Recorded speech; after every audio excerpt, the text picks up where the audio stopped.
Okay, I want to dance around and bob my head about like a crazy person, but if I do that, then there'll be too much rustling on the microphone here of this makeshift setup we've got.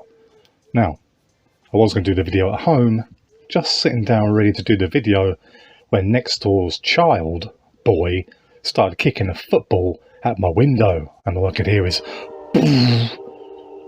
And yeah, I banged on my window, they panicked and ran off. And then I come up to my greenhouse to get some peace. And all I have to bother me here is the distant screaming of children and wood pigeons. Yes. So anyway, this project is talking about how to use reverb, or how I use reverb with drums. There'll be more than one video. This is the first video of maybe a series of 3 or 4 videos. Talking about using reverb, delay and distortion and stuff like that, different effects to create transitions, basically is what we're doing here. Transition and also a ending, sort of like a final part of the instrumental. When it ends, we use the reverb for that. Okay, so obviously you're getting slightly lower quality audio here, and you've got me with me here on the screen. So what I'm going to do after I finish talking and telling you what's going on here and running you through what I'm doing, so you can basically copy it in your own projects, I'll play the whole video which I've got behind me, the full video as is. So you'll hear the full audio in its full quality, straight out of the DAW. Ingenious. So let's get started. Let's get me smaller out of the way. So basically what we're talking about is using reverb for drums. Now there's many different ways of doing, like I use reverb for drums and other samples and something like this, right? Is where I whack up the reverb on the last hit of the drums on a drop or at the end of a beat to get a nice long reverb tail. You can also reverse that as well to have a nice intro. Yeah, save the audio, reverse it, but that'll be in a future video. Today we're talking about this beat I've been making, or beat I've been editing, and just trying to make it sound more interesting. So we've got a instrumental which is just the drums, the drum loop and the drums I made, combined with a classic loop sample chopped, and then that is the sample. So the beat and the classical loop together as a sample, and then I'm building the bass with the 808, some strings and some added elements with the drums here as well, and it sounds pretty good. Let's check it.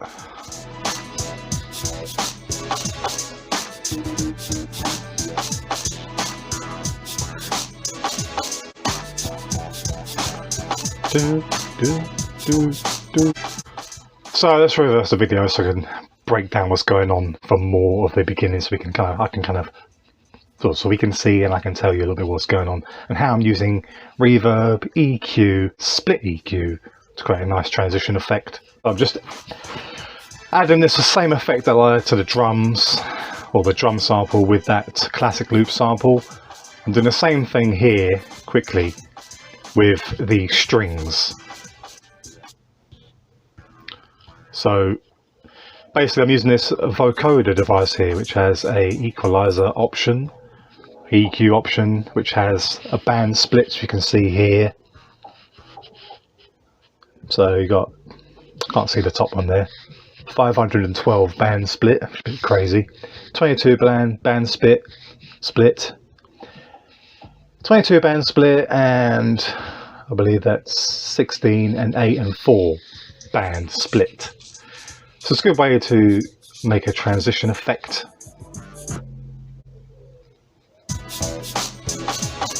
Just recording the modulation of messing around with that, and I'll do the same with the drum and classical loop sample in a minute.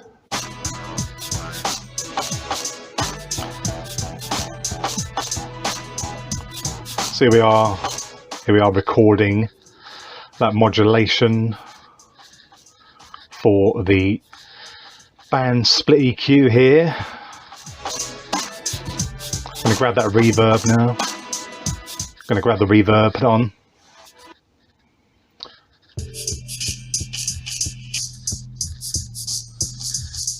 Going to modulate this as well.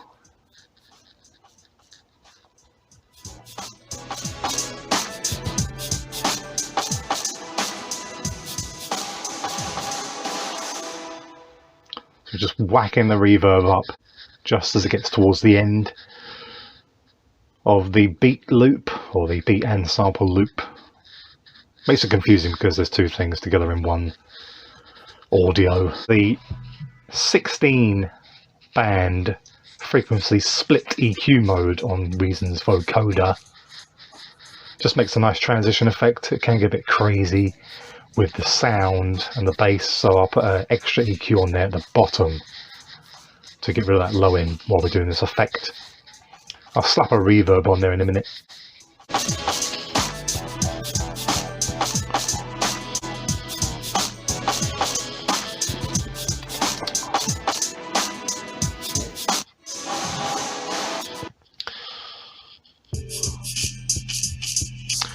Okay, now I'm affecting the yellow loop. I'm just going to call this main loop yellow because it's a bit confusing because I haven't labelled the the tracks properly. So yeah, we can't really tell what's what. But this is the main focus here, which is this drum loop with a classical sample already mixed together. I brought that into this project here to add a 808 bass line and some synth sounds and some strings, and it sounds pretty good.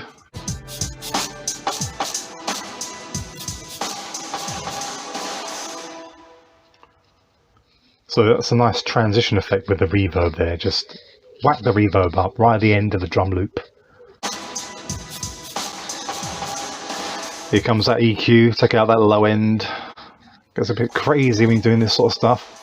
You can see that small section there. I've duplicated that drum and classic sample loop and just duplicate a track and then just one little segment for this effect. So we're gonna whack that reverb up right at the end of the loop for a transition effect or an ending effect. Hope I'm being clear for you. So I'm gonna play this out and then we're gonna have a look at it. It's using reverb as a transition effect for drums mainly, but also other things, and using a 16 band split EQ with that as well. Well, there we go. We'll leave it there. In the next video we'll be talking about this project. Crazy drum effect on here with the reverb again.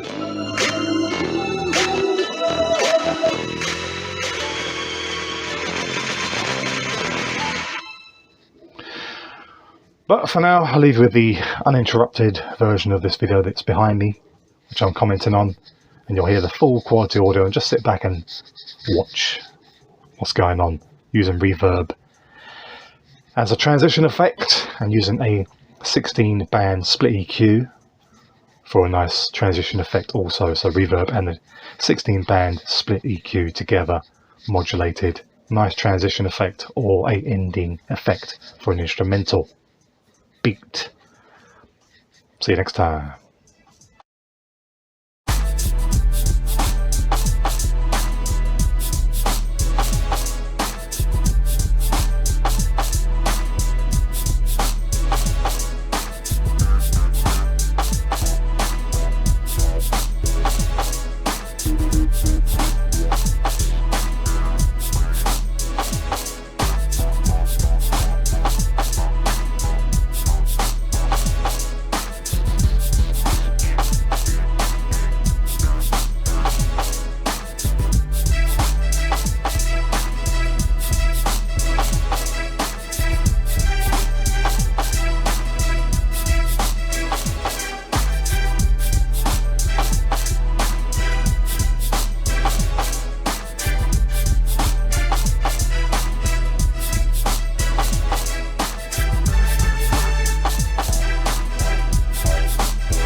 Oh wow. Whew. Get it in tune, bro.